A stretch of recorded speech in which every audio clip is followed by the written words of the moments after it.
Learn English through stories B13. Adapted and modified by Kulwant Singh Sandhu. Contents: 1. The Man and the Serpent. 2. The Dove in the Cornfield. 3. The Wolf and the Heron. 4. Picture dictionary page. 1. The Man and the Serpent. Years ago, there was a small village. Its name was Nagpur. The village was situated by a beautiful river. Most people in the village were poor. Most of them were unskilled laborers or farmers. There was one family richer than the others. Bujunga was the head of the family.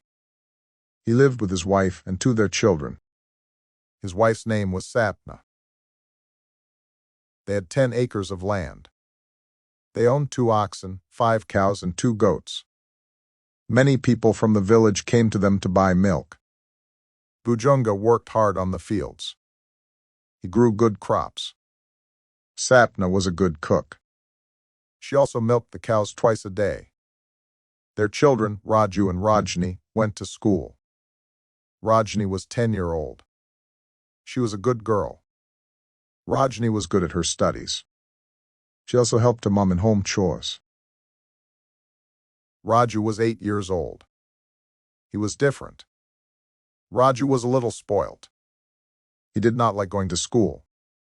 He was always looking for excuses not to go: headache, tummy ache, etc. He only wanted to play. There were some other boys who did not go to school. He played with them. They played gully danda. They played football. His dad had a small orchard. In the orchard, there were several mango trees and some blackberry trees. Raju sometimes played hide-and-seek with his friend in the orchard.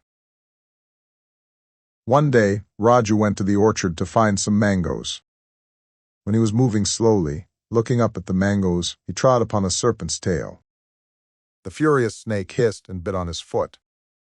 The boy limped back to his parents. He was crying out of pain. The poison was too strong. His helpless family members could do nothing to save the poor boy. The lethal venom killed him within minutes. However, the boy told his father what happened. He also told his father exactly where the snake was before he took his last breath. The angry father took out his axe and hunted down the serpent, who happened to reside in a small hole beside a tree. When the snake saw the man, he tried to escape. The father threw the axe at the snake. The snake survived, but he lost his tail. For many days the snake was in great pain. One day the snake said to himself, "First, they trampled my tail, then they cut it off. I don't know what they will next. I have to take revenge on them." When the snake recovered, he started taking revenge on the farmer. First, he bit goat. Within minutes, the goat died. The next day, he bit his 3 cows and they died. The villagers came to the farm to get milk. They saw the farmer and his wife crying in horror. They told the villagers that first they lost their son, and now they were losing their animals. Among the villagers there was a wise man. He told the farmer that he should go to the serpent and form a friendship before it is too late. The next day, the farmer took some milk and honey and offered it to the serpent. The man said, "Dear serpent, please forgive me. I was angry because I lost my son. I know you lost your tail, and it was very painful. Please tell me, what should I do?" The serpent said, "I have already consulted the Gaga, the god of snakes. He suggested that I should sacrifice my life. I will do it on the 5th day of the month. If I stay alive, I can forgive you. I cannot forget my injuries. It is the same for you. You can forgive me, but not forget the death of your son. For the safety of your children and animals, you need to celebrate the day of my sacrifice. The day will be called the Gaga Day. When you celebrate the day first time next year, you may receive some good wishes from our god, the Gaga." After this, the serpent disappeared and was gone forever. A year passed. On the 4th day of the month, the preparation for the celebration started. The next day, the 5th day of the month, Sapna gave birth to twin boys. They named them after Gugga, Bada Gugga and Shota Gugga. The whole village celebrated the day. The ladies cooked sweet vermicelli and other sweets. Vermicelli. The girls were dancing and a Punjabi song was played on a loudspeaker. Some snake charmer will charm you, because your braided hair looks like snakes. Take care of your braids. Your life. Your life will be entangled in botheration. The children played snake and ladder while they were eating vermicelli. The children listened to this Punjabi song. You are very fond of games. We will let you play again and again. You will be climbing up the ladder running. We will confront you like snakes. 2. The dove in the cornfield. Gola lived in a village. He was a small farmer. He had 3 acres of land. One year, he decided to grow corn instead of rice. He prepared 2 acres of land for it.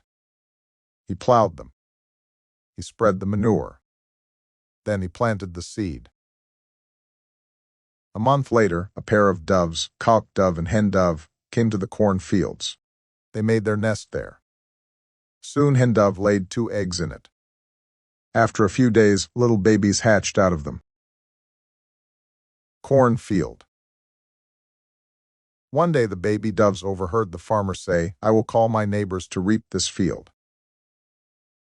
Gola called his friend and said, "Hello, Shuki, how are you? I am cutting my corn next week. Please come and help."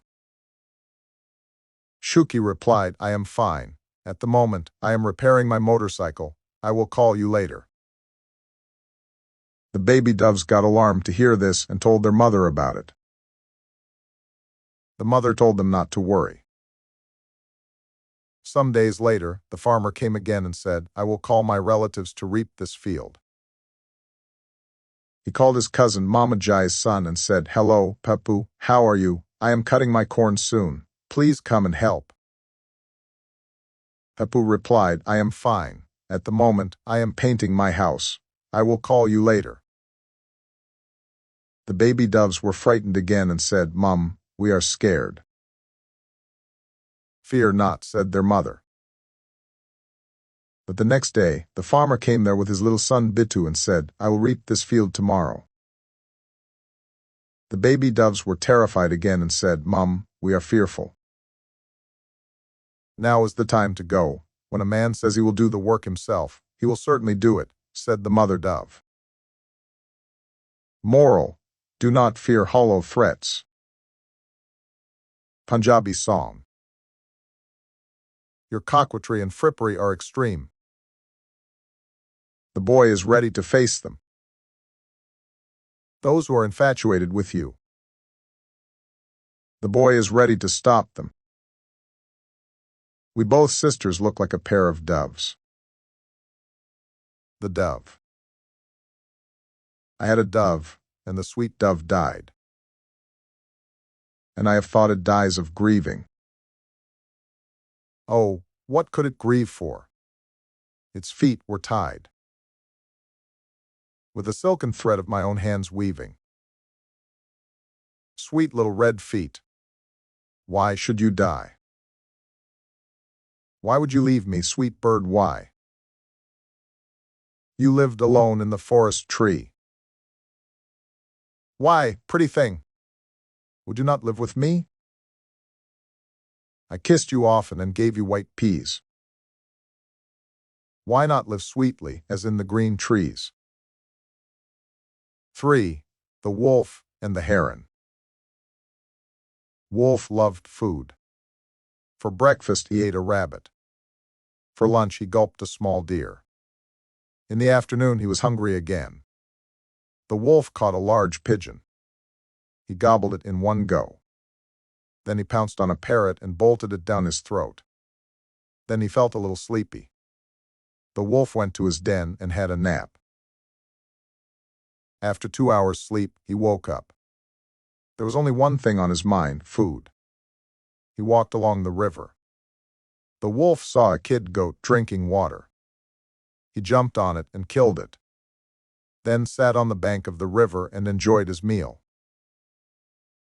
When the wolf went to bed, there was only one thing on his mind. What would he have for breakfast the next morning? He thought about many kinds of delicious food: pigs, beavers, moles, deer, sheep, and fish, and so on. The next morning, the wolf found an enormous, shining fish in the shallow waters at the edge of the river. So the wolf gobbled up the fish as quickly as a flash of light. The wolf was about to pat his stomach when he realized something was wrong. "Akuakach, there's a bone stuck in my throat." The wolf choked and slapped the back of his neck with his paws. He coughed and shook his head. But nothing he did made any difference. The bone was stuck firmly. "I will not be able to eat ever again," the wolf whined. "No more food for me, and the bone is hurting me. Oh, God, help me." "Oh, dear bird, look at me, he cried. "Are you talking to me?" asked the heron. "Yes, madam," said the wolf. "You are a beautiful bird. Your plump is as white as snow. Your beak is long and lovely to look at. I knew your mother. She was as beautiful as you are. She was so kind, we treated her as our own mother." "Stop beating about the bush, say what you want," said the heron. "I am quite busy today. I am going to see my aunt, and then I am going on a date to meet my future husband." "Well, madam, there is a bone stuck in my throat, and it hurts. Worse than that, I cannot eat because of it. You may know I am not greedy as far as food is concerned. I mostly stay on a diet and eat very little. I know nobody is as wise as you are. You cannot stop eating food altogether, can you? Please help, Madam Heron." "I would not mind helping you, but I will get late. My aunt does not like waiting. She is rather impatient," said the heron. "Please, wonderful heron, beautiful heron, and kind heron, use your beak to get the bone out. I will give you a present if you remove the bone as a reward," said the wolf. "Okay then, I can always make an excuse to tell my aunt," said the heron. The heron took her beak into the mouth of the wolf. Carefully, she removed the bone. Then she sat beside the wolf and waited for her present. The wolf started slowly moving away even without saying thank you. The heron called, "Oh, wolf, what about my reward?" The wolf grinned and showed all his teeth. "Oh, creature heron, can you see my teeth?" The heron said, "Who cannot see your teeth? They are shiny and big." "Well," snarled the wolf, "I didn't bite your head off, did I?" Heron checked her neck. "No, you did not," she replied. "Well, that is your reward," said the wolf.